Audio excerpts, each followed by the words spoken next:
ಅಭಿಮಾನಿಗಳ ಒತ್ತಡದ ಮೇರೆಗೆ ಇಲ್ಲಿ ನಾವು ಕರ್ಸ್ಕೊಳ್ಳಾಯ್ತು. ಏಕೆ ಅಂದ್ರೆ ಒಂದು ವಾರದಿಂದ ಅವ್ರು ರಾಜಗೌಡರು ತಾಲೂಕು ಇದು ಪೊಲೀಸ್ ಒಂದು ಕೇಸ್ ಆದ್ಮೇಲೆ ಹೊರಗಡೆ ಬರಲಿಲ್ಲ. ನಾವು ಬಲವಂತ ಮಾಡಿದ್ವಿ.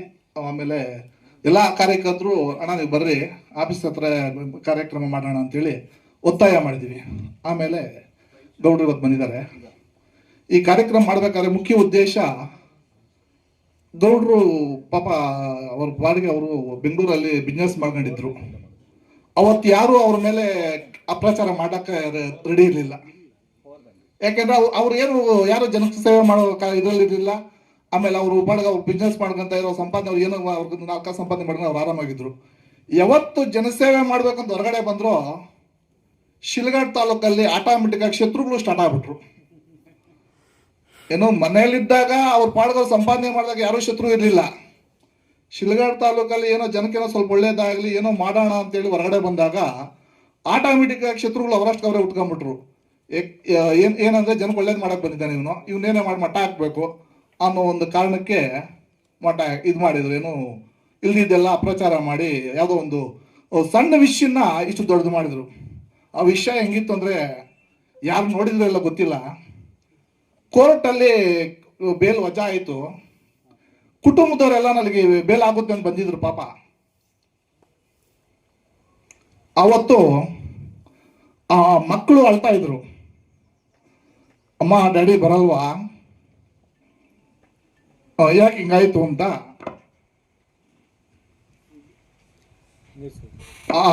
ಆ ಸಮಯದಲ್ಲಿ ನಾವಿದ್ವಿ. ಅವತ್ತು ಅಪ್ಪುಕೊಂಡಳ್ತಾ ಇದ್ರು ಮಕ್ಕಳು. ಪಾಪ ಆ ಸಮಯದಲ್ಲಿ ಯಾರಿಗೂ ಅದು ಅವರು ಶಾಪ, ಮಕ್ಕಳು ಶಾಪ.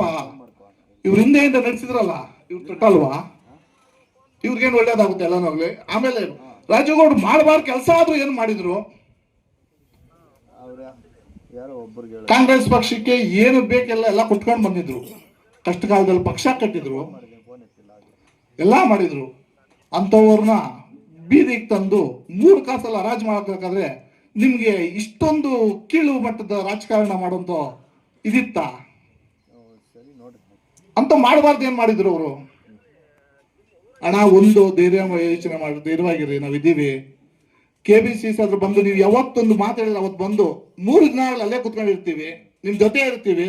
ಅದೇನು ಅವರು ಪಿತೂರಿ ಮಾಡಿ ನಿಮ್ಮನ್ನ ಏನು ಸಸ್ಪೆಂಡ್ ಇದು ಮಾಡಿದ್ದಾರೆ, ಅದನ್ನ ಕ್ಲಿಯರ್ ಮಾಡಿಸ್ಕೊಂಡ ನಾವು ಬೆಂಗಳೂರಿಗೆ ಇದ್ದು ಬರಲ್ಲ.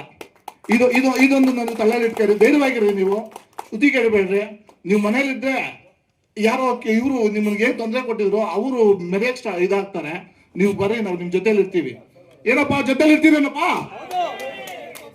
2-3 ದಿನ ಆಗ್ಲಿ ಬೆಂಗಳೂರಿಂದ ಹೊರಗಡೆ ಎದ್ದು ಬರಲ್ಲ. KBCC ಇರ್ತೀವಿ, ನಿಮ್ ಜೊತೆಲಿ ಇರ್ತೀವಿ, ಬೀದಿಯಲ್ಲಿ ಕೂತ್ಕೊಂತೀವಿ, ಬಿಸಿಲಲ್ಲಿ ಇರ್ತೀವಿ, ಮಳೆ ಬರ್ಲಿ ಎದ್ದು ಬರಲ್ಲ.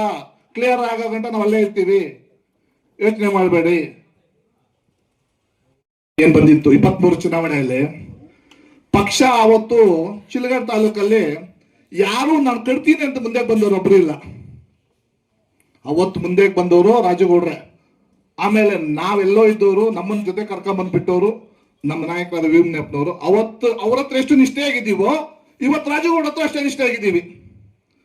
ನಾವು ಅವ್ರನ್ನ ಬಿಟ್ಟು ಹೊರಗಡೆ ಬಂದ್ಮೇಲೆ ನಾವು ಇವ್ರ ಹತ್ರ ಓಡಾಡಿಲ್ಲ. ಅವ್ರ ಹತ್ರ ಹೆಂಗಿದ್ದೀವಿ, 20 ವರ್ಷ ನಾವು ಚಿಕ್ಕುಡುಗನಾಗಿಂದ ಹೆಂಗಿದ್ದೀವಿ, ನಾವು ಬೆಳ್ಳಿಟ್ಟು ಬೆಳೆಸ್ತಾರೆ ವೀರಪ್ಪನವರು. ಅವ್ರ ಹತ್ರ ಎಷ್ಟು ನಿಷ್ಠೆಯಾಗಿದ್ದು ಕೆಲಸ ಮಾಡ್ತಾ ಇದ್ವಿ, ರಾಜಗೌಡರ ಅಷ್ಟು ನಿಷ್ಠೆಯಾಗಿದ್ದೀವಿ. ಅದ್ರ ಬಗ್ಗೆ ಯೋಚನೆ ಮಾಡೋಣ. ಯಾರೋ ನಿಮ್ಮನ್ನ ಹಿಂದೆ ನಿಂತ್ಕೊಂಡು ಏನೋ ತೊಂದರೆ ಕೊಟ್ಟವ್ರ ಅಂತ ಹೇಳಿ ನೀವು ಭಯ ಪಡ್ಬೇಡ್ರಿ. ನಾವು ನಿಮ್ ಜೊತೆಯಲ್ಲಿ ಇರ್ತೀವಿ. ನಿಮ್ಮ ಮಕ್ಕಳು ಮರಿ ಏನು ನೊಂದಿದ್ದಾರೆ, ಅವ್ರ ಜೊತೆಯಲ್ಲಿ ಧೈರ್ಯವಾಗಿರಿ. ನಾವು ಹಿಂದೆ ಇದ್ದೀವಿ. ಎಲ್ಲಿಗೆ ಬೇಕಾದ್ರೂ ರಾತ್ರಿ 12 ಗಂಟೆಗೆ ಫೋನ್ ಮಾಡಪ್ಪ, ಇಲ್ಲಿ ಬರ್ಬೇಕಂದ್ರೆ ನಾವು ಬಂದು ನಿಮ್ ಜೊತೆ ನಿಂತ್ಕೊಂತೀವಿ. ಅದ್ರ ಬಗ್ಗೆ ಮಾಡೋಣ. 4 ಮಾತು ಮಾತಾಡಲು ಅವಕಾಶ ಕೊಟ್ಟ ಎಲ್ರಿಗೂ ಹೊಂದಿಸ್ತಾ 4 ಮಾತು ಮುಗಿಸ್ತಾ ಇದ್ದೀನಿ.